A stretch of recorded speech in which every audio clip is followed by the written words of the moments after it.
look at verse 4. They have set up kings, but not by me. They have made princes, and I knew it not. The Israelites looked to their leadership and did not go to God in prayer. Now think about it. As you read through the Old Testament, you read 1st and 2nd Kings, 1st and 2nd Chronicles. When a king died, his oldest living son then took over the kingdom. Why?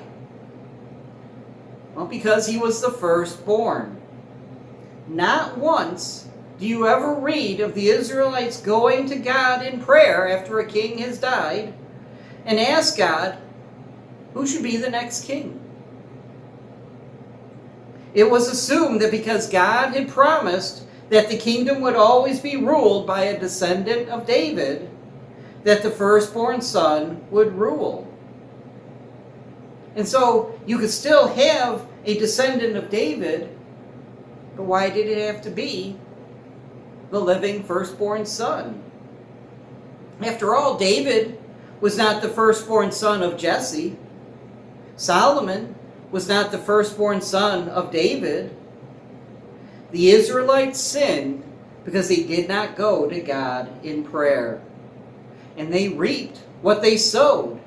Because really, when you think about it, maybe some of those wicked kings would have been avoided if they had prayed and earnestly sought God's direction. What Israel sowed is what they then reaped. And so as you see there in the end of verse 4, they took their silver and their gold and they made idols to worship.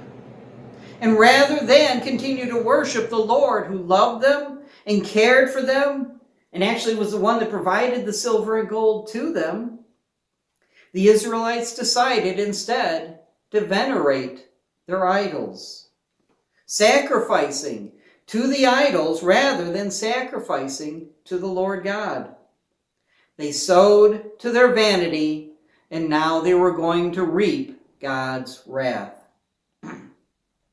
Were those idols going to be able to save the Israelites when the Assyrians came and attacked? Were those idols going to protect the Israelites from the Babylonians? No. In fact, those idols were going to continue to sit on a pedestal until the invaders came in and took the idols away to melt them to make their own idols. And that's what people are trusting in.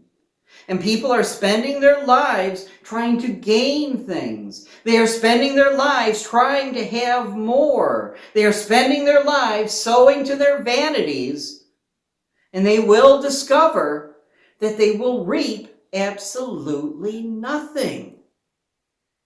Thy calf, O Samaria, hath cast thee off, is what Hosea told them. The idol does not serve. The idol only takes. People waste time caring for their idols and polishing their idols and collecting more idols. And in the end, their idols will do nothing for them when the people need them the most. Money in the bank will not help you when you have been diagnosed with a terminal illness. Your idolatry of sports will not help you when you are about to lose a loved one unexpectedly. Having a large collection of cars, DVDs, toys, cards will not help you when you have a major calamity. Yes, you could sell some of those and you would make some money, but you will not get back what you put into them, and essentially, they've cast you off. They did not actually help you. Your idolatry of people will not help you when you are close to taking your last breath.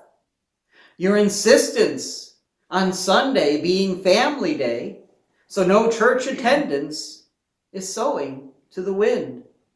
Your insistence on not reading the Bible is sowing to the wind. Your decision to not tell others about Jesus Christ, including your own family and friends, is sowing to the wind. Your choice of worshiping God when it is convenient for you is sowing to the wind. Your decision to allow others to dissuade you from gathering with fellow believers is sowing to the wind. What you sow is what you will reap.